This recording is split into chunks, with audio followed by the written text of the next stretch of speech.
Welcome back to Unhinged Addiction. I'm your host, Eric Zink. I go by the Mr. Impulsive. Episode 9, The Insanity of Addiction is what I wanted to title this one. I got the chance to talk with John with Refine Recovery. I met John when I went out to Refine Recovery in January. Did a lot of work with this rehab, and I'm actually still doing content and stuff with them. And I really connected with John. He had seen my content before, but I connected because his addiction was a lot like mine. I was a cocaine alcoholic addict, and I love the insanity of what addiction really is. Because when you are able to talk to somebody, you connect, I think, on this deeper level of having a similar addiction and how this addiction just kind of grows. And then the reality of actually getting sober from it, which is huge. When you actually get to that tipping point and you're like, you know what, I'm done with this. I need to make some changes in my life. I think that's something that's it's almost like overlooked. It's something like a lot of like emphasis it really isn't on how it's so different for everybody. There's no right or wrong way of getting sober. It's like this moment and you're like, dude, I can't do this anymore. And you start really fighting for your sobriety. So I had the opportunity to interview here, John, and I love how this just went. I put John just the raw, just him and I talking, and hopefully you enjoy this conversation as much as I did on just how insane addiction truly is. And if you are looking for a rehab out there, Refine Recovery is amazing. They're in Beverly Hills.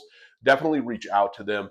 And let's just get to it, man. I love talking with this guy, and I look forward to actually doing a little bit more of a deeper interview again here sometime soon in the future.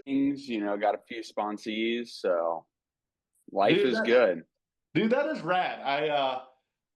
I always find it awesome because I think there's some truth in it, and you probably kind of run into it a little bit too. And I have a couple things I wanted to kind of direct the podcast around, and a lot of it's cocaine use because I share a lot of my cocaine use, and I like to get other people's input. But I'm also stuck on something here recently that I'm like, okay, I want somebody from the rehab side of its opinion on.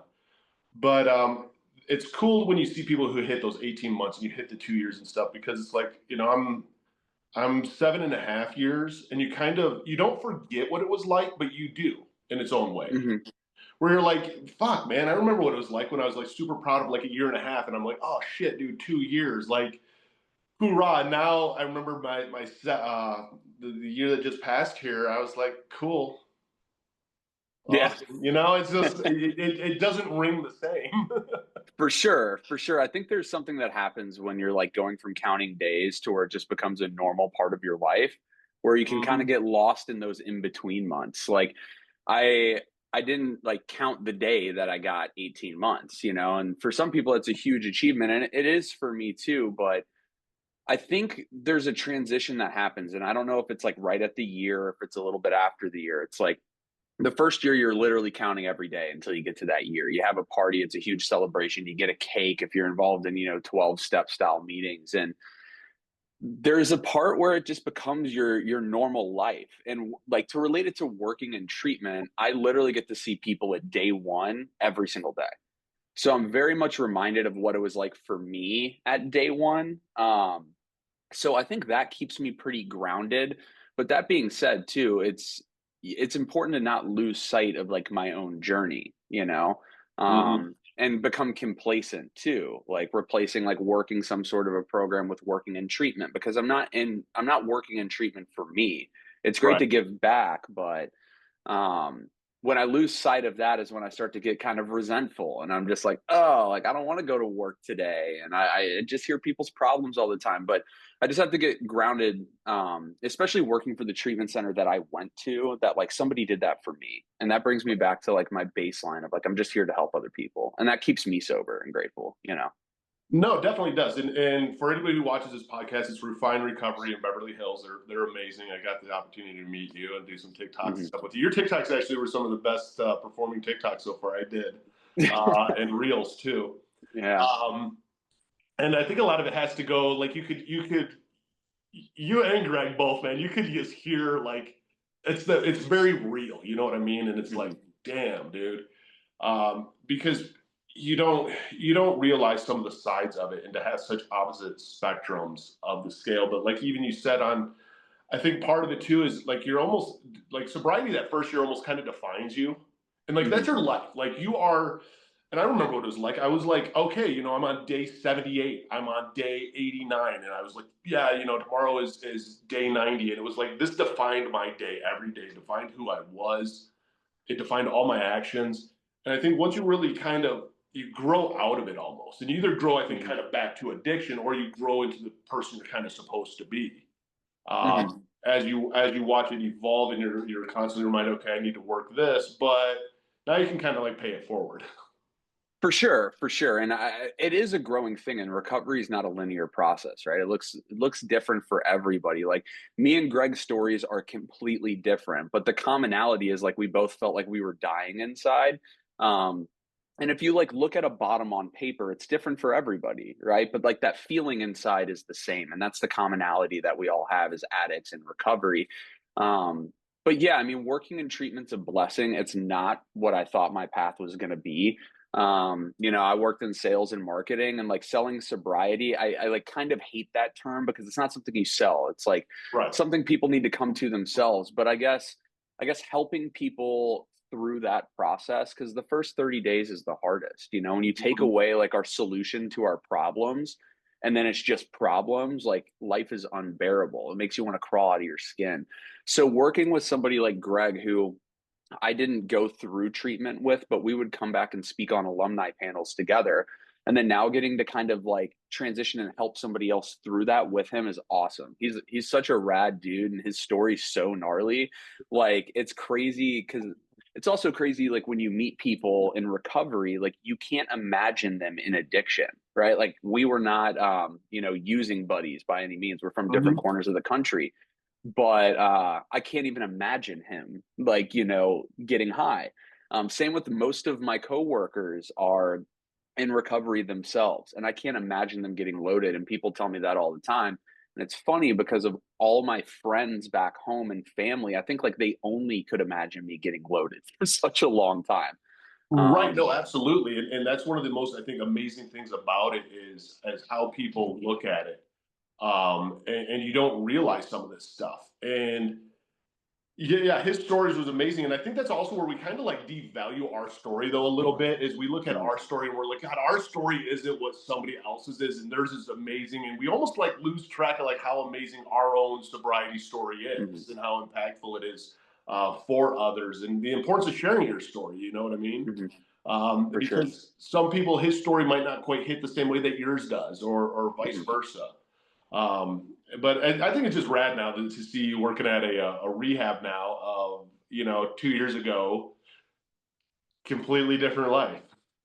For sure. I mean, like, when I think of my story, I'm like, it's not that bad. But if I look at like, the brass tacks, like I had two DUIs, like I had a weapons charge. My life was not good, right? Like it was really dark. And I think I have a habit of like relating to other people and being like, yeah, my story wasn't that bad. But really, if you ask the people who knew me in addiction, it was bad. And Right. just trying to tell my story in a way that people can see the similarities and not the differences, because the reality is there's a spectrum of people in addiction right now who might hear something from someone like me but wouldn't hear something from somebody like Greg. And that's the importance of sharing the story, is like just so people can relate and kind of identify a little bit like, oh, somebody else has been through that. No, absolutely. And I think you touched on something that I don't think a lot of people realize. And I think a lot of people are like afraid of rehab, and a lot of people are afraid of getting sober because once you get sober, you have charges against you. You have, years of missed taxes, probably. You have all this stuff that you have neglected that's out there looming. Hmm. And it all has to be addressed. But the amazing thing is once you're addressed, it's like it's none of it is something that you can't overcome. Hmm. But at the time, it feels like you're never going to overcome it. It's inevitable. I'm going to jail. It's inevitable. This is going to happen, and you just you believe these worst case scenarios, and you almost use it as fuel to just keep getting high. Versus, man, when you actually address it, you're like, dude, I could have had this happen and been dropped off a year ago, or I could have did this, and this all went away because I'm on the right path of everything. I'm honest about it, and people actually do understand in some cases. For sure. I think it's really easy, like when you're in the talons of addiction, to just have the perpetual fuck it's, right? Like Mhm. I had the DUIs, I had all these things. I'm like, I'm fucked anyway. So what's Right. the point of like cleaning up my act? And there's a shift that happens when you get a little sobriety under your belt, that you just know everything's going to work out. Maybe not the way you want it to, because I was a control freak. That's half the reason I used, is like life was not on my terms, right? Like people wouldn't do what I wanted them to do. And like my coping skill was to get high so I could deal with it. And Right. I had to like get to the place where I was in acceptance of like, okay, this might not go the way I want it to go. I might have to go to jail for a little bit, but guess what? I'm sober and I'm going to be all right. And that takes a different amount of time for everybody to reach that point. For me, I mean, it wasn't until I was in sober living and I was still like going to court for these charges, and it really didn't even get cleaned up until I had a year of sobriety, right? But Mhm. like you were saying, by doing the right thing in front of me, I didn't go to jail. Like, got a little bit of probation. That's very feasible to do. Right. And everything worked out. All my relationships have been repaired. And, the things that I didn't in my life were like taken away. I don't Mhm. have to worry about controlling everything anymore or like predicting the outcome. No, exactly, and I think that's what drove me in my addiction is Hmm. like you said. I think you put it the best is the fuck it all. Hmm. It's fuck it all, and everything that just compiles onto that just pile of shit just keeps adding and almost justifying why we keep using more and more. Hmm. And like my problem is like I was a lot like you. That's why I think I relate to you so much. Is I was a control freak. The Hmm. first relapse I had when I got sober for almost 90 days, Hmm. and I was only going to AA. In the big book, you know how they have you read the stories in the back. The first Hmm. story, I think it is, where the guy's, losing his wife and his kids and all that stuff, and then he's getting sober and he gets it all back. And I'm like, Hmm. oh, okay, cool. That's going to happen to me. I'm in the middle of a divorce, Yeah. and this is all, and I'm Yeah. watching my divorce getting worse and worse and worse. I'm like, this isn't fucking working. This isn't what Hmm. this book fucking tells me. And I just use it as an excuse to fucking relapse. Hmm. And you really do pile on a lot of stuff, but once you stop and you're like, okay, I know I'm on the right. I don't know how this is going to work out, but it's going to work out somehow. Hmm. And you kind of take that blind faith, whether Hmm. you're religious or spiritual or whatever. You're just like, you know what? It's not in my power. It's going to just work out. It does. And it's Hmm. really fucked up how it does. And you can't explain Hmm. to other people why it did. And, some people will be like, oh, I dropped to my knees and prayed to God. Or other people will be, I did this or that. And it's like, dude, whatever worked, worked. Yeah, for sure. I mean, there's a few surrenders that have to happen, and like going to treatment was that first surrender for me. I mean, even there's like a pre-surrender that happens to that. I'm like, my life's fucked. I don't know what to do. Let me call someone. Kind Right. of surrendering my will of like thinking I know what's best for me. And then you go to treatment, right? And you're surrendering everything there. And then, there's all these surrenders that happen after that. I have to almost like surrender every day that I don't know what to do, right? So I just Mm-hmm. like do the next thing that pops up in front of me, listen to the people that are in my corner that I trust. And that's been the best thing for my sobriety. And, whether you are religious or spiritual, it's having blind faith that this is going to work out. Because if you don't have that like piece of hope eventually, like everything's going to fall down. Like if you think you're Right. fucked forever, like, things aren't going to work out for you. You're eventually going to go drink, because I don't know if it was like this for you, but for me, like the times that I got sober, I'd say I was still like taking Xanax and smoking pot, but I wasn't drinking and doing blow. And I Right. thought that was sobriety, right? It wasn't, but I would be able to not drink or do coke for like 4 months, but my life just got worse, kind of like you were saying. Like nothing that, yeah, I read in the big book or like any literature that's out there, regarding what's supposed to happen when you get sober happened for me. I would sit in my basement alone. I felt different than everybody, and I couldn't take the way I felt in my body, and eventually it was too much for me, so I just went to the bar and got drunk, and then I'm off to the races again, and yeah, the only thing that was different this time was having that blind faith, and like going to a treatment center that I felt like aligned with my values and my morals and that treated me like a human being. And then also for me, I was such a gnarly addict. I had to do sober living. I didn't know how to live sober. Going there, the hope started to build and the faith started to build. And once I like got my like hands around that, everything changed. Dude, I love it. So let me ask you this. I mean, what was your drug of choice? I always tell when people ask me that I had a holy trinity, right? So like I would probably like a holy four really, but alcohol, benzos and cocaine all mixed together was what made me feel the way I needed to feel. You know, the booze to kind of go to oblivion, but then when that got to be too much, I had to have coke to be able to like physically walk, and then the benzos to take the edge off. And I would just recycle that all night. But I was also smoking pot all the time. So if I really had to get down to one, it was probably alcohol, but my drinking got so bad that I had to add in these other substances or else I physically couldn't function, you know? Right. No, and I agree. I was the same way. My combination was it would start with alcohol, Mhm, get to the point where I almost am blacking out, whatever. So start mhm, doing rails of coke, and then I would just get hypersexual, and so I would mhm. start popping fucking Viagra. But fucking that would make me black out from the alcohol, so I knew I needed to Mhm, keep doing more coke, mhm. and then I had to keep doing more Viagra, and I was Yeah. just it was fucking horrible, man. It's a The crazy cycle we put ourselves in, you know? dude, Yeah. it is, and it shows you how insane addiction truly is, and Mhm, how we're all different, but we're all the same in so many ways when it comes to using. mhm, And the thing that I wanted to ask you about, because I'm curious and I'm fascinated on this topic here recently. I just got stuck on this, so I did a video on tramadol, mhm, and it's a Schedule 4 opiate. You know, it's a pretty like my wife had a IUD put in, and they gave her mhm, tramadol. It's mhm. I always laughed. It was like beefed up Tylenol essentially, Yeah, but for it's an sure. opiate. Um, is it an addictive substance, in your opinion, or in your professional opinion? You work for a fucking rehab. Is it an addictive substance?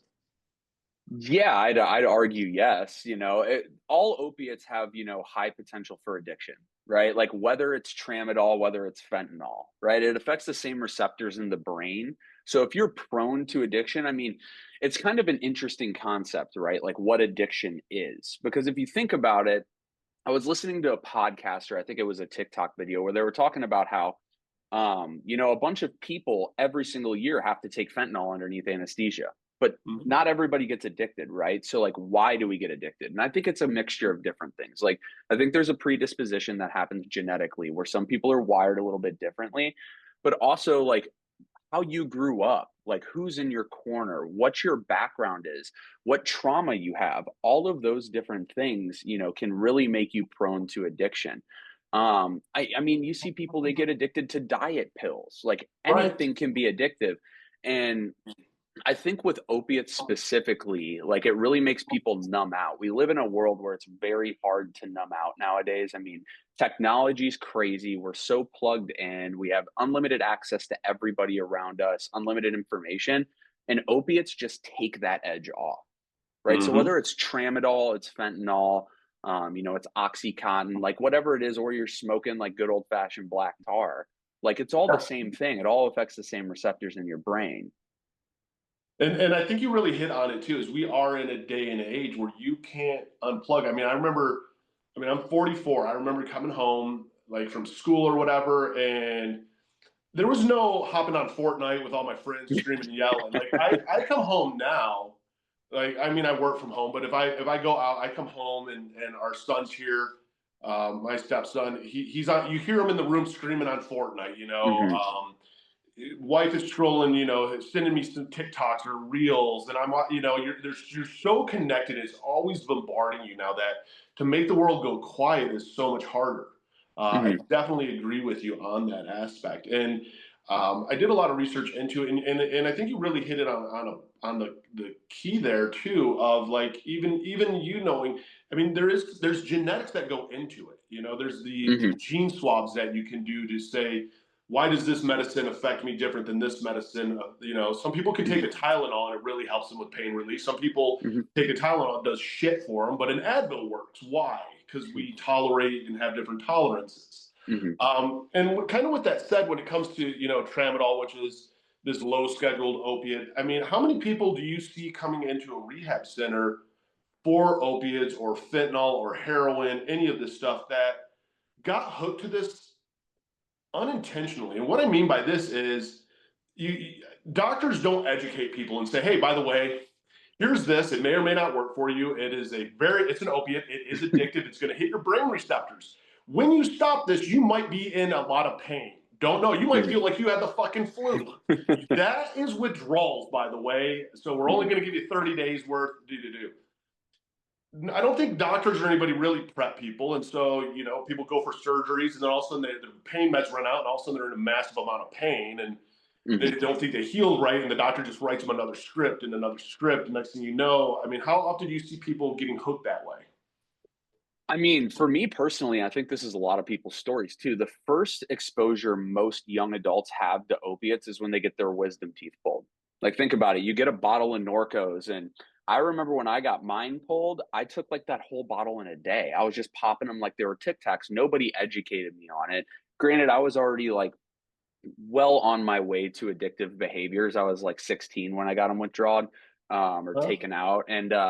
But yeah, I think that's everybody's first exposure. And if you have a predisposition to addiction and you take something like that, you're like, ooh, I like this feeling. And it's also kind of interesting too, when you get your wisdom teeth pulled, you're like sitting in your room alone, which is like where addiction leads you to. So you get this like warm, fuzzy feeling when you're feeling like the shittiest you have in your life so far. You're like, "Oh, like, I like that. That makes me feel good." It's like a warm blanket.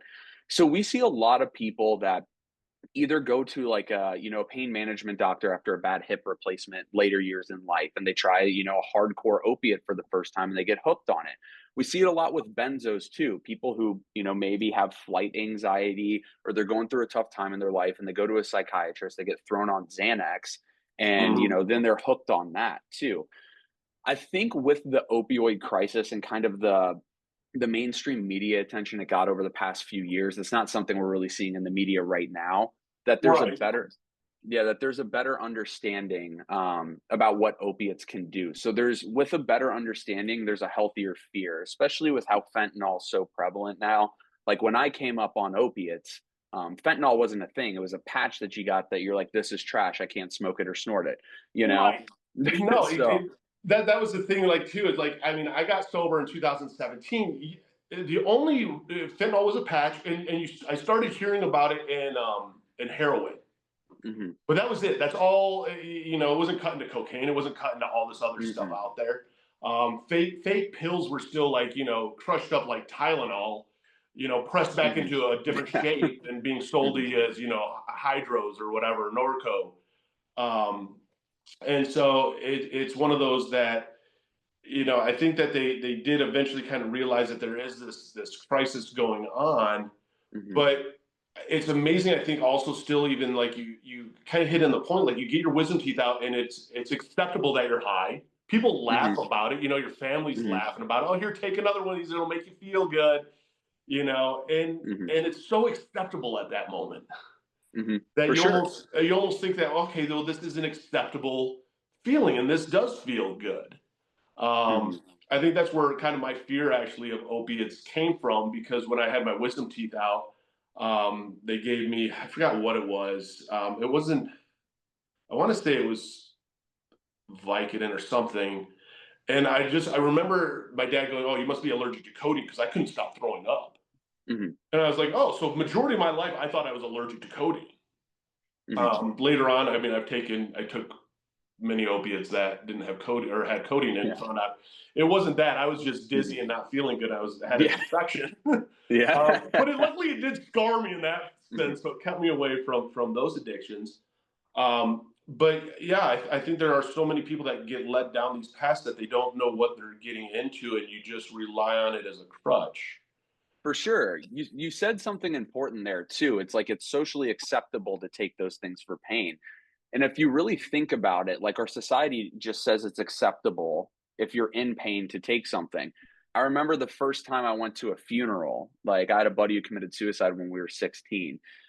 Everybody's drinking to mask the emotional pain. And like physical pain's one thing, there is a medical necessity for taking things for when our body's going through trauma or pain.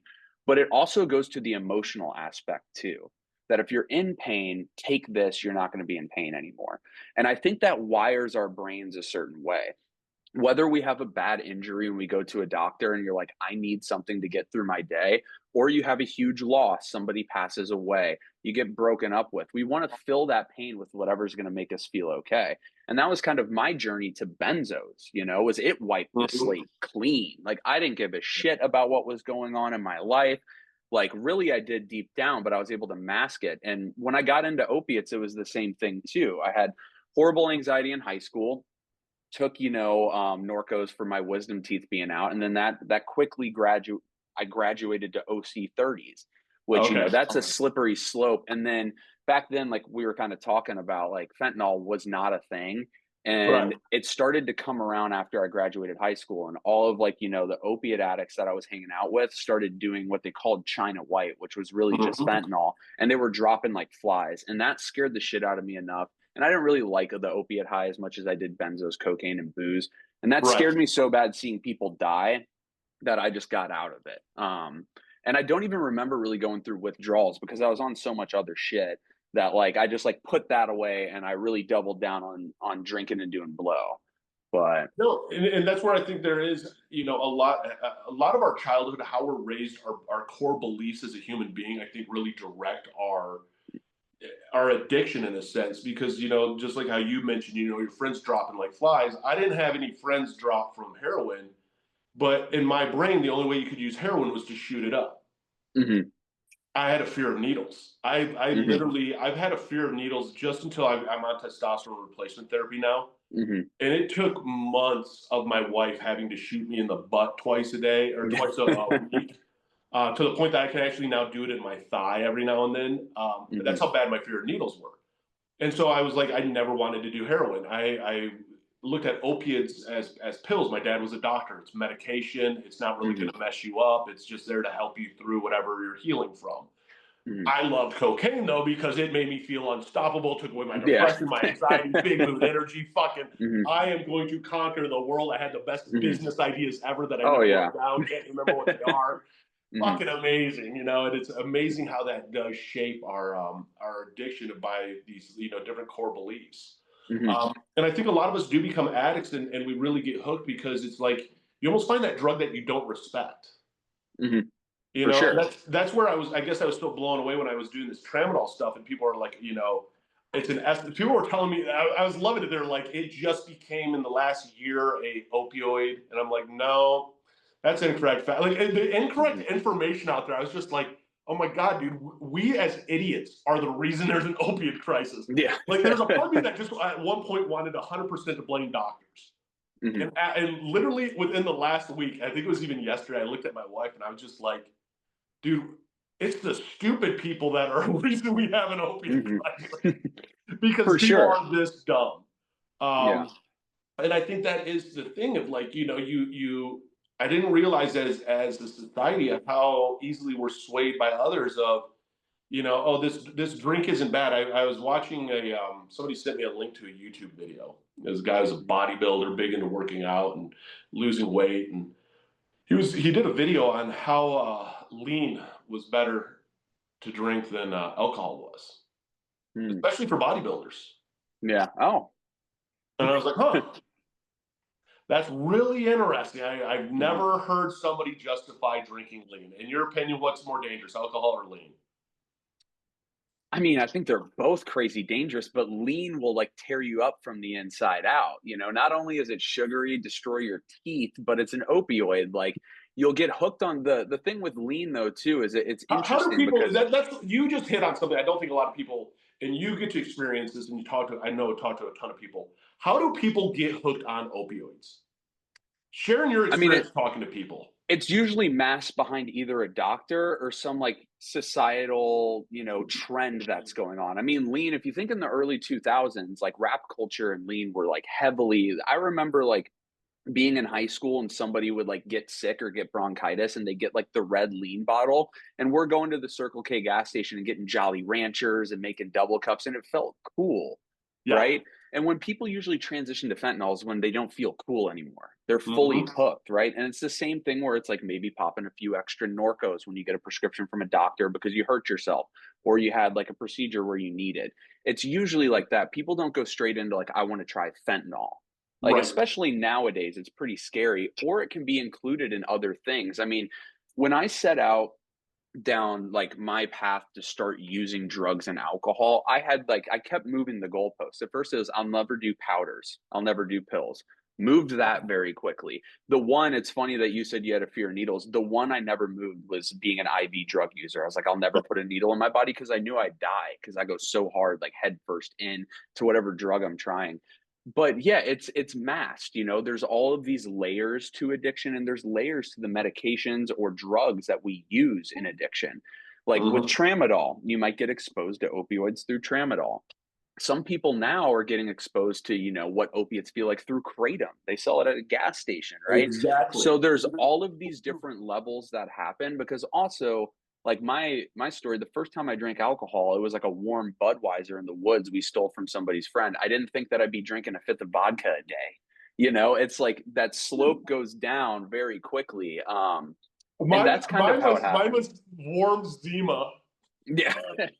It's disgusting, but like I remember from the first sip, I was like, it felt bad. It felt kind of naughty, but it made me feel like I was around, like I was with everybody. I felt so different all the time. I was worried about what you were thinking about me. And the second I put something in my body, like alcohol or even weed, benzos, cocaine, whatever it was, I felt like a part of instead of feeling like different than. So whereas most people would drink something that tastes disgusting and makes you puke in the woods, you're like, I don't want to do that again. The first time I got wasted, I drank a whole bottle of peach burnetts, passed out my own puke at a frat party when I was 16. And I'm like, I want to do that tomorrow and every day for the rest of my life. So the writing was on the wall, right? Right. But a lot of people like me, you don't see it as that when you're in it. You're like, this is just fun and I'm having a good time. And it goes from being just fun to fun with problems and just straight problems. And that's when you usually land in treatment. Exactly. And it's amazing too when you do find these different like drugs of choices or whatever that you have, how you almost gravitate toward, like you can smell your own.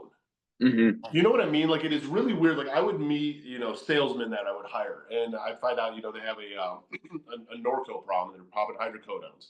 For whatever reason, where I worked in Orange County, everybody took hydrocodones. Hmm. But it would be like they would also know everybody around them who also uses them. Hmm. So if they couldn't get them, people are like trading back and forth dealers, like so they could Hmm. always get them. And like you said, it was like that. You took it a little bit, and it was like warm and fuzzy, and you felt great. And then that little bit of the top, I want to feel this way every day. So you get 30 of them, whatever, and you pop those, and next thing you know, it's like all right, and you don't realize you're getting hooked. Hmm. The first time I did cocaine, I was 17 years old, and I did it because I wanted to fit in. I wanted to be cool. I always kind of wanted to try it, Scarface Hmm. bullshit. Yeah. And where I lived in Michigan, it was probably 1% cocaine, 100% or 99%, like laundry detergent, fucking meat tenderizer, everything else. Hmm. And I remember I did it. I felt high. It felt good. I was drinking at the time, but that was it. Didn't even Hmm. cross my mind again Hmm. For until sure. I did it at a lower point. All of a sudden, it removed what I needed it from my life. Hmm. And then I was like, hey, I kind of like this. But even then, it didn't go, hey, I'm going to go buy a fucking 8 ball. I'm going to snort this whole thing right now. Hmm. You For know, where, sure. For where sure. I used to get 8 balls and it would be like, fuck, dude, I have to start hiding this shit because I'm just going to do Hmm. it all right now. But in the beginning, it was like, dude, I could get away with a line and I'm good for the day even. Hmm. Fuck, dude, that's fine. So yeah, I don't think you realize how quickly that bar moves, and I don't think it's conscious either. Hmm. You No, know, not at all. Like from my experience too, like when people talk about the gateway drug theory, like I don't believe that smoking pot makes you want to try cocaine. But what it does do is if you smoke pot long enough, you'll be around somebody who has cocaine and you're like, "Oh, that's interesting." And then you do cocaine. You do that long enough, you'll get around somebody with even harder stuff. Like I remember finding myself one time at a party where somebody had PCP. Like how I got there, like I never wanted to be around that shit, but it's almost like being in the speakeasy of life. Like, it's like this hidden underground thing where, like you were saying with the people in Orange County trading hydros, like eventually you run out and you hang out with the dope dealer because he's got some hydros and he has some other stuff and you're around other people. And it's just like how quick your path can change by making these small decisions that seem very, very very light at the time. You're like, okay, yeah, I'll try a line of cocaine. I remember the first time I did cocaine, I was at a buddy's house buying a bag of weed. And I was 15 years old, and my buddy drove me over there. And there was a dude on a bunk bed chopping up lines. And he was like 17 or 18 and one of the cool kids like at my high school. And I'm like, oh, I kind of want to be like that dude. He always had a hot Right. girl around him and everything. And he looks over at me. He's like, John, you want to try a line of cocaine? I'm like, sure. And he busts one out for me. I snorted it, and he looked me straight in the eyes after. I'm starting to think he was an oracle or something, but looked at me in the eyes right after. And he's like, "That's the only drug you'll be addicted to for the rest of your life." And if he wasn't fucking right, like it completely changed the trajectory of my life. But like you were saying, it wasn't like I went and got an 8 ball the next day. Like Right. the next time it presented itself, I'm like, oh, I like that. I'll try that again. And then it was like, oh, I met a dealer guy who was like, yeah, you want to buy some this time and not just do like a $5 line. And it quickly progressed to hiding 8 balls in my house, calling the dealer 2 to 3 times in the middle of the night to the point where I was the one who always had it on me. So people were now coming to me. It's like the most fucked up pyramid scheme ever, Oh yeah. like, yeah. Oh yeah. You But get two friends, they get two friends, and exactly. And then by the end of it, you kind of end at the top of that. Like I had somebody tell me one time, like one of the drugs that I was involved in the rave scene. I was a DJ for a really long time, and that kind of gets you exposure to different weird drugs. And before ketamine had its like resurgence in the United States a few years ago, it right. was a very hard drug to find. And I remember I was at a party a few years ago, and I was with a bunch of people, and I had a bag of ketamine. We were all doing it. And people looked around at me and they're like, John, it was like 6 people. They're like, oh, do you know you gave it to me for my first time? Like, that's crazy. And everybody was like, oh, me too. And I had this shitty moment where I felt super responsible for all of these people like doing ketamine. And it's like I realized I was at the top of the pyramid scheme for a lot of people. And that Uh-huh. wasn't a good feeling, It wasn't a good feeling at all, which, And it and yeah. it's not. It's a horrible because it's at the time you feel a little guilty and you just kind of numb it out. But man, when you get sober and you kind of realize the shit that you did, you're like, Hmm. fuck, man. And I think you hit it because that was kind of like me of like it's amazing how you go over to dealers and dealers will inadvertently get you hooked on other shit that you didn't mean to get hooked on because oh I don't have any of that but I have this. Dealers Hmm. always would tell me like if they didn't have it they would still tell me what they had Hmm. and do you want any of this? And it would be like majority of the stuff I was too afraid of needles and shit like that, and I just didn't like Hmm. pills, so Yeah. I would pass. But crystal meth was one that I hated, and so people every now and then would lie to me and be like, "Yeah, dude, I got this," and they'd lay out a line, and I'd not be paying attention that it doesn't look quite like white powder, but I would fucking Yeah. snort it up, and man, as soon as it burned my face and my eyes and my sinuses felt on fire, I'm like, "Fuck." And I Hmm. knew what I just did, and I'd be like, "Shit," and that usually ruined my night. But it's amazing how, like you said, we don't set out going, "Hey, I want to get addicted to this, and I want to get addicted to Hmm. this. This is where I'm going to be." It's this weird drug transgression we go through, and then who we start surrounding ourselves around that it just keeps Hmm. feeding it. Because it's like at a certain point, you wake up and you look around, and you're either alone or you're around with everybody else that fucking uses. Hmm. For You're never sure. around good people. No, and I mean, there were still good people in my life, but when I got sober and I like looked at the trajectory of how it happened, it all came down to a bunch of yes or no decisions. And I Mm-hmm. used to resent the people that I was around because I'm like, oh, if I wouldn't have been around them, then I wouldn't have gotten hooked on this. But in reality, like I always had the ability to say no. I just didn't want to. I was in addiction, right? I was open to trying anything. And to like even go to a deeper level is like for a while, I don't think I had the ability to say no. I was in too much pain. There's too much going on in my life that I didn't know how to cope with. And I wasn't doing work in other areas that would allow me to have the power to say no. Like I needed that stuff to get me through my day to day life.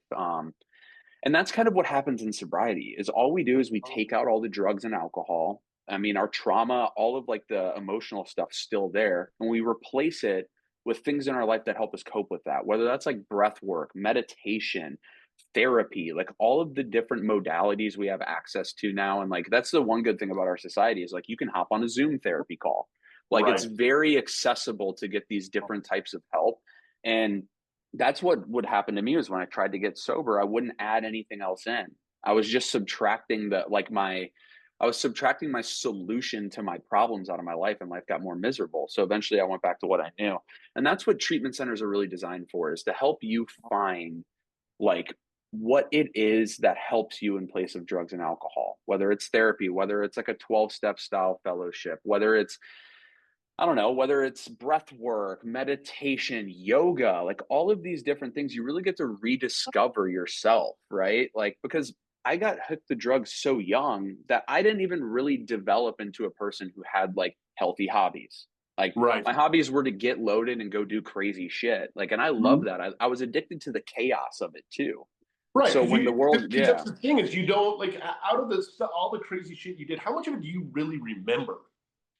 You it know? comes back in sobriety a little bit, but the majority of it is told through other people. And like then the tape gets replayed in my head. I'm like, oh Uh-huh. shit, you know? Like, but every night was crazy. Most of it's blocked out. And that's one thing that comes with benzo addiction too, is I couldn't handle the shame and guilt of the crazy stuff I was doing.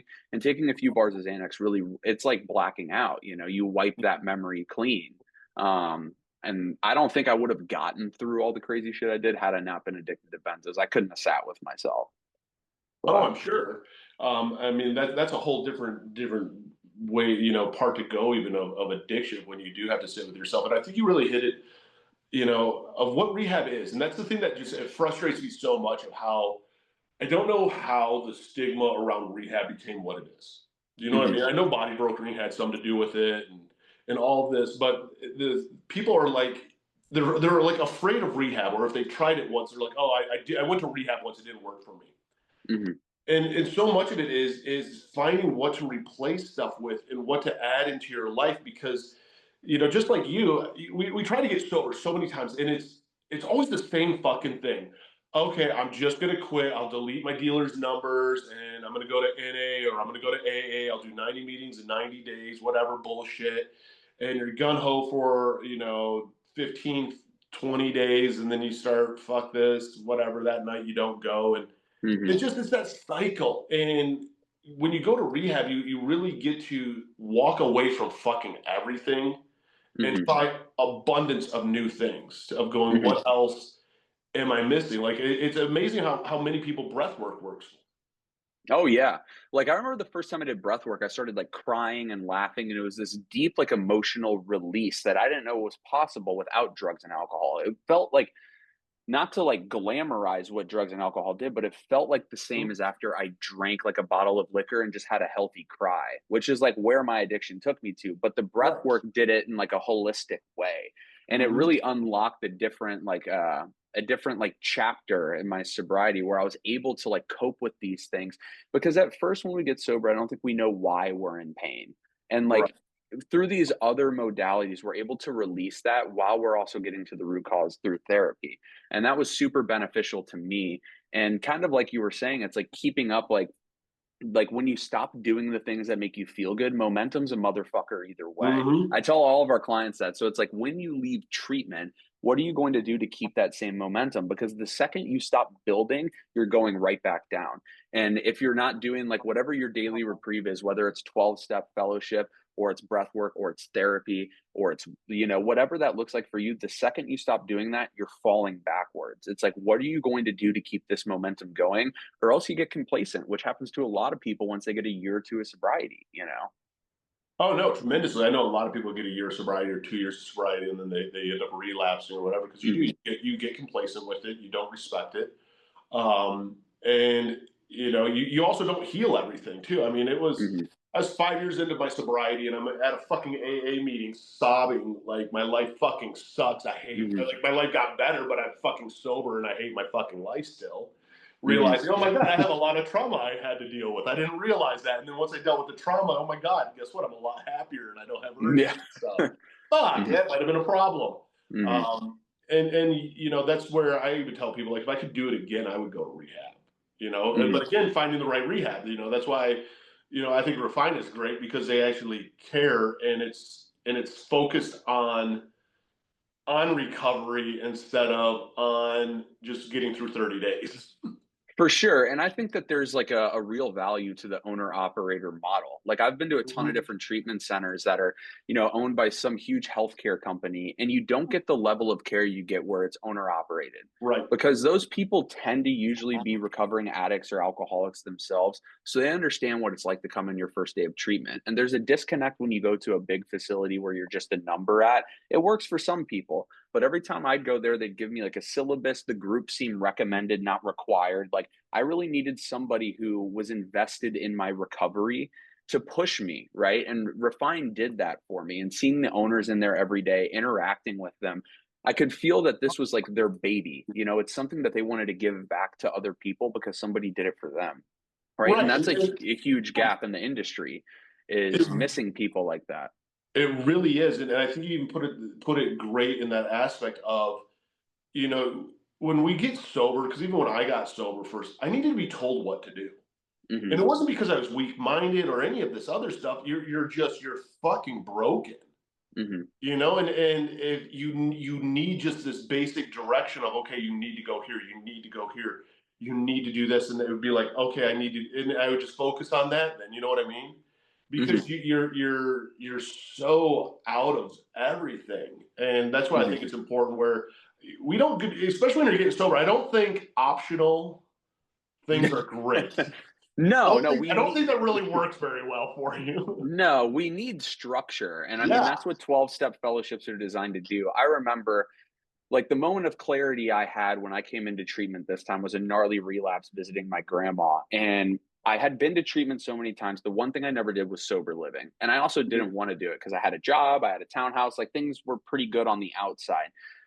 But for some reason, I was listening to a podcast with this dude from Barstool Sports Network, and he had on a Canadian interventionist named Bob Marrier. He helped get like the mayor of Toronto, Rob Ford, sober, and he was kind of this vice. He was had like a vice thing done about him, but he talked about this idea of sober coaching, right?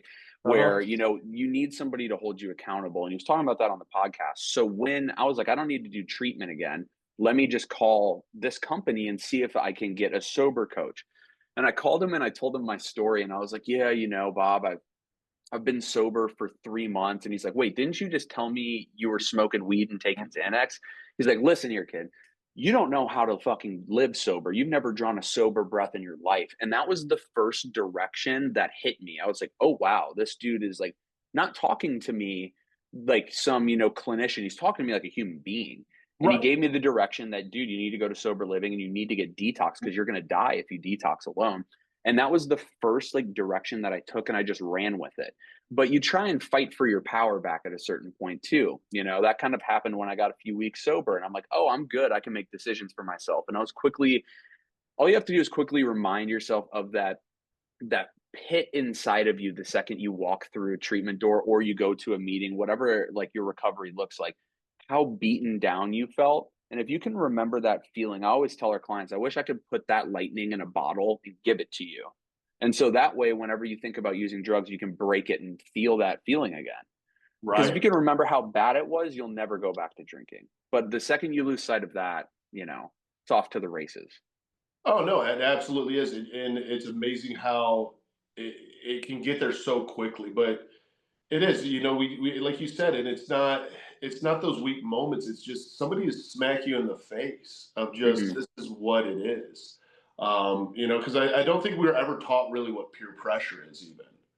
Hmm. Because For like sure. peer pressure is always, oh, your friends are going to try and convince you to do this. No, peer pressure is, you have a couple beers in you and somebody's like, hey, you want to do some coke? That's peer Hmm. pressure right there, and For you're sure. already kind of fucked up. Why not? Okay, that Hmm. you don't realize that that's actually what it is. You're around Hmm. people, you want to fit in, all this stuff, and so it's really opening up your brain and your mind of going, shit, dude, this is all the stuff that I've had to endure and I've been through, and here's where I'm at now, and Hmm. be grateful for just fucking waking up. For sure. It's like looking at the reality of the situation because like there were some things I wanted to hold on to when I came into treatment. I didn't want to tell anybody. But the reality of the situation was is I didn't know how to do this. I was going to treatment because I asked for help. So if I was like trying to like take my will back or like control how I was in treatment, which is how I did it every other time, it was never going to work for me. There had to be a surrender to where it's like I even if it's just for 30 days, whatever it looks like, I am going to just trust these people and do everything they say. And that was the secret sauce for me. And that's when I see the highest success rate with our clients is not like you have to be a sheep or anything. You still have your individuality, but it's like when they align themselves with our program and just try something new, whether they're like, I don't like breath work, I don't like the way it makes me feel. Well, push through it and try it again and see if you have a different experience. Because being in the treatment industry, we get people who have been 8, 10, 20, 30, 40 times to treatment. And like the magic question is like, well, what are you going to do different this time? Right. And what I usually see is that the people who are chronic relapsers or kind of bounce from treatment center to treatment center, they always hold on to something or they don't want to do a certain thing in the program. There's something that's like a non-negotiable for them. And the sooner you open up to just trying new things and seeing where it leads you, you still get to make decisions like, no, that's not necessarily for me. But like I see those clients have a very high success rate because it carries over to when you discharge, just being open to trying new things, you know? That's the biggest thing I think is being open to new things. Like I have, and we can end it even with this. So I had a friend of mine, and I really don't care if he's listening or not. Um, that I actually referred over to Casey to hit up. He lives in Huntington Beach, and he finally hit me up like 2 weeks ago or something like that. I was in the process of moving, and that's my father-in-law here. He can let himself in. The door's unlocked, but he ended up getting into to treatment or before and all this. And he's just been an alcoholic the whole time I've known him. And he calls me up, dude. I follow you on Facebook, all this stuff, man. I want to get to where you're at. I start talking to him. And I'm like, you know what? I know you have good insurance because I know what you do for a living. This is the place I want you to go. You know, oh, I don't want to go to rehab. Why? You know, I just kind of need this. Like, you know, where you were saying you're not letting go. And it was like he was like, you know, it's not, my addiction isn't really that bad. I'm like, stop fucking lying, dude. It is. And you're where you were 10 years ago, and it doesn't change until you try something new. And I think that's what people really need to understand is just, even if it seems so overwhelming, just go in with the mentality of let me do one thing different this time. Use that as a building block. Because that one thing different could turn into like 5 things different. And then all of a sudden you're seeing some of this other stuff working. And then you're more open-minded for more stuff. Just have that little piece of like at least one fucking thing different. For sure. Having willingness is the most important thing. And like, I can relate to, you know, your friend a ton is like, I would make that like Hail Mary call, like I need help. And then I'd instantly start walking it back when I felt a little bit better. And that like willingness to come into treatment looks different for everybody. Some people, it takes them getting a DUI and it being court ordered. Other people, it takes somebody important in their life leaving.